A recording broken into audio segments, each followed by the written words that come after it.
Hello! We're on video number 2 of my hopefully reoccurring Living YouTubely series, and the first thing we're going to do is a how-to. I'm really big into t-shirt design and like on the computer and on the shirts themselves, and yeah, I just believe that if there's a shirt that I would like to wear, then I should be able to wear it. So I've delved into this world of screen printing, both the inexpensive way and the more professional way. Now, I don't have one of those like octopus machines like,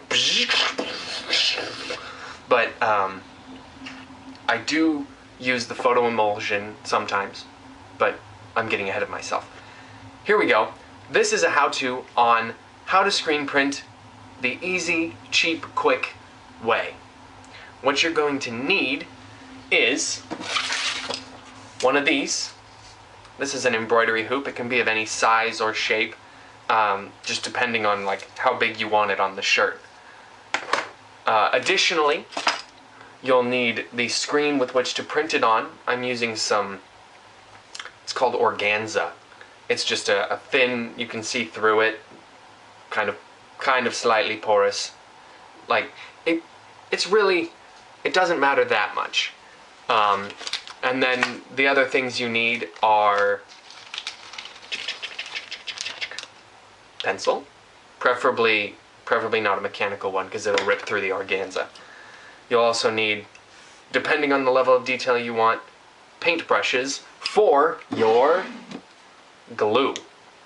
It'll all make sense in just a little bit, but this glue I use Mod Podge, the matte finish, because I tried using the shiny finish kind, and it's just harder to tell what part of the screen is filled.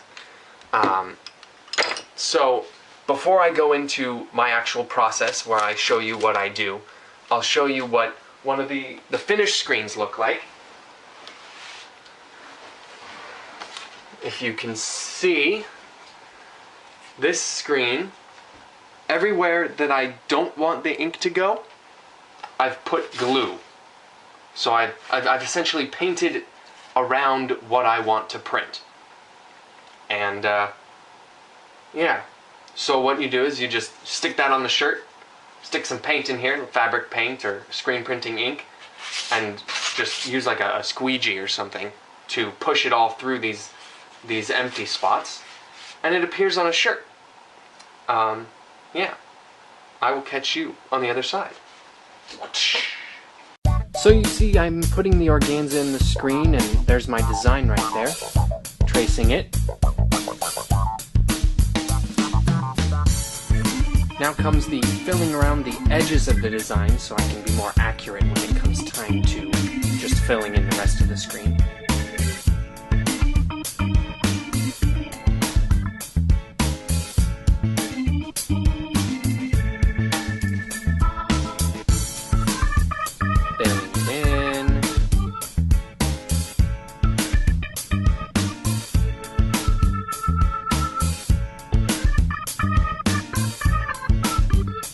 Now I'm checking for pock marks, making sure there are no empty holes.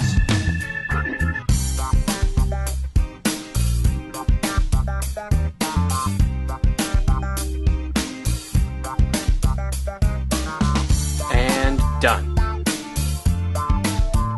Alright, while we wait for that screen to dry, we'll be using this one that I showed you earlier to print on this. This is for my brother. Make sure you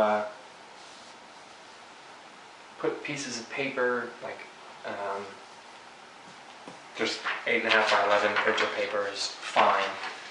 You just don't want the ink to sink through or seep through the shirt and glue it to itself. You make sure there's little to no debris on the shirt. Flatten it out as much as you can. Then you take your screen. Your screen, you set where you want it to be. This is kind of one of those measure twice, cut once moments. Like, once you set the screen down, you're kind of committed to printing it. So, make sure it is what counts, or where it counts. So what I have here is a little squeegee. This was, I got it from like a craft store for this purpose. I have opaque white screen printing ink. He wants it in red, but in order to get it in red to show up on a dark color, you should put a base coat of the opaque white ink. So we'll do that. Started. Alright. So we...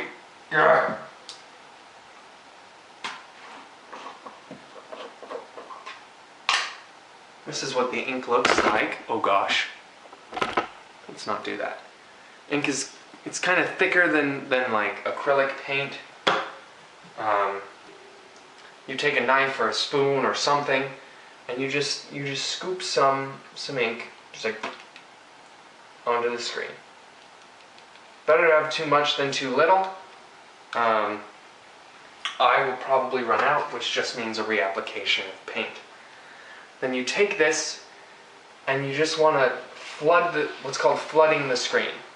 And you want to make sure the ink gets to every part of your design.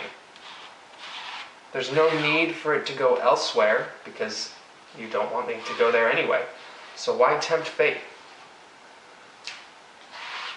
So here I have my white ink everywhere on the screen. And then you have, on more sophisticated machines, they'll do a flooding stroke with like a full-size squeegee, and then a painting stroke. And the painting stroke, you just want to have this at like a 20-25 degree angle, and you want to just pull down using constant pressure. Back to the top, and pull down. So, we have this, and for the reveal, you have to make sure the shirt doesn't move, because then the screen will print more than you want it to. So you just take it, hold the shirt down, and peel up. Voila! If you have any intention of using the screen again, you're going to want to turn on the faucet. I'll do that after I finish talking, and you just direct the water through the screen until you see that no paint remains anywhere to be seen. It might change the color of the screen, but as long as you can see through it, it means it'll still print just the same.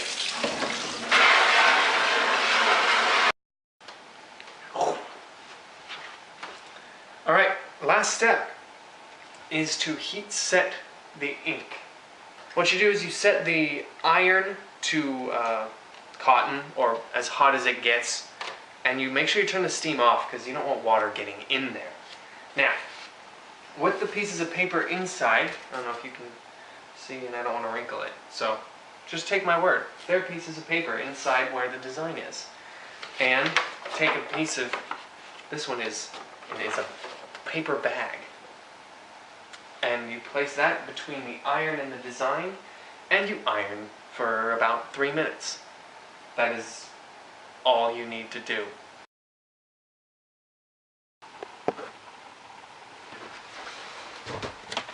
Welcome back! So, we just finished about a day's worth. You can see it's no longer light outside. About a day's worth of work. Got 2 shirts printed. And don't be disillusioned by the amount of time it takes, because once you print one, you can print as many as you want. So say you find a design you really like, then you can print it forever and a day. Like this one, I've printed for more than one person. I'd say it turned out pretty well. This is like the 3rd or 4th shirt that I printed with this. So this one's worked out pretty cool. Advice for the future: I need new red paint. It's all chunky and gross, but it worked just fine. And our power button, look at that. Turned out beautifully. It even glows in the dark. Mostly because I have glow-in-the-dark paint, but it looks cool. It's a power button. Successful. So, I hope you learned something. There will be time codes and written out instructions in the bottom, in the doobly-doo, if you will. yeah, I hope you learned something. Hope you enjoyed this video and you're looking forward to more, because there will be more coming, I can assure you. Have a good one.